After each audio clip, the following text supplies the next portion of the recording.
WhatsApp governance ద్వారా August 15 నుండి 700 సేవలు ప్రజలకు లభించనున్నాయి. ఈ నెల 15వ తేదీ నుంచి మనమిత్ర వాట్సాప్ గవర్నెన్స్ ద్వారా 700 రకాల ప్రభుత్వ సేవలను పౌరులకు అందించనున్నామని ముఖ్యమంత్రి నారా చంద్రబాబు నాయుడు తెలిపారు. సచివాలయంలోని ఆర్టీజీఎస్ కేంద్రాన్ని ముఖ్యమంత్రి నారా చంద్రబాబు నాయుడు సందర్శించి సమీక్ష నిర్వహించారు. ఈ సందర్భంగా సీఎం మాట్లాడుతూ వాట్సాప్ గవర్నెన్స్ లో సేవలు పొందడంలో పౌరులకు ఎలాంటి సాంకేతిక సమస్యలు తలెత్తకుండా సంబంధిత శాఖలను సంసిద్ధం చేయాలని అధికారులను ఆదేశించారు. ప్రభుత్వ కార్యాలయాలకు వెళ్లాల్సిన అవసరం లేకుండా పౌరులు వాట్సాప్ ద్వారానే సేవలు పొందవచ్చని, దీనిపై పౌరులకు మరింత అవగాహన కల్పించాలన్నారు. వాట్సాప్ గవర్నెన్స్ వినియోగించుకునే వారి శాతం మరింత పెరగాలన్నారు. ఈ సందర్భంగా ఆర్టీజీఎస్ లోని అవేర్ విభాగం రూపొందించిన అవేర్ 2.0 వర్షన్ ను ముఖ్యమంత్రి ఆవిష్కరించారు. రాష్ట్రంలో వర్షపాతాన్ని ముందుగానే ఈ విధానం ద్వారా అంచనా వేయవచ్చన్నారు. నదుల్లోకి పరివాహక ప్రాంతాల నుంచి ఏ సమయంలో ఎంత పరిణామంలో వర్షపు నీరు వస్తోంది, కురిసిన వర్షం భూమిలోకి ఎంత మేర ఇంకుతోంది, వర్షపు నీటిని సమర్థవంతంగా ఎలా వినియోగించుకోవాలనే దానిపైన రియల్ టైం డేటా విశ్లేషణ చేసి సంబంధిత శాఖలను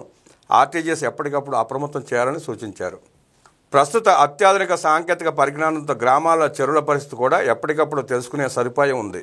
కాబట్టి నీటి కరువు లేకుండా సాంకేతిక పరిజ్ఞానాన్ని ఉపయోగించి వర్షపు నీటిని సద్వినియోగం చేసుకోవాలని చెప్పారు. సీసీ కెమెరాలను ఉపయోగించుకుని రియల్ టైంలో విశ్లేషించుకుని శాంతి భద్రతల పర్యవేక్షణకు సమర్థవంతంగా ఉపయోగించుకోవాలన్నారు.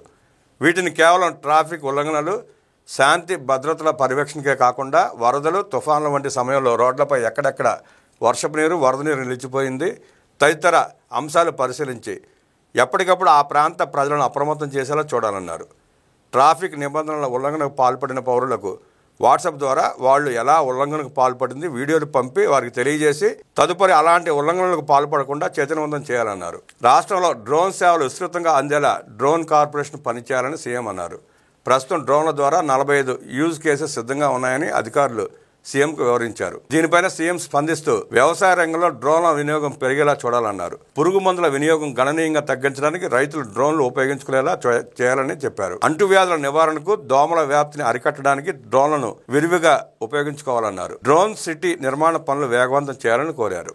ఆర్టీజీఎస్ డేటా లేక్ పనులు నవంబర్ కల్లా పూర్తి చేయాలన్నారు. ఈ డేటాను సమర్థవంతంగా వినియోగించుకోవడానికి ఆర్టిఫిషియల్ ఇంటెలిజెన్స్ను ఎక్కువగా ఉపయోగించుకోవాలని చెప్పారు. మన వద్ద ఉన్న డేటాతో ఆయా శాఖలు ఏమేమి కావాలని కోరుకుంటున్నాయో ఆయా శాఖల అధికారులు కార్యదర్శులతో చర్చించి ఆ దిశగా యూజ్ కేసెస్ రూపొందించేలా ఆర్టీజీఎస్ పనిచేయాలన్నారు.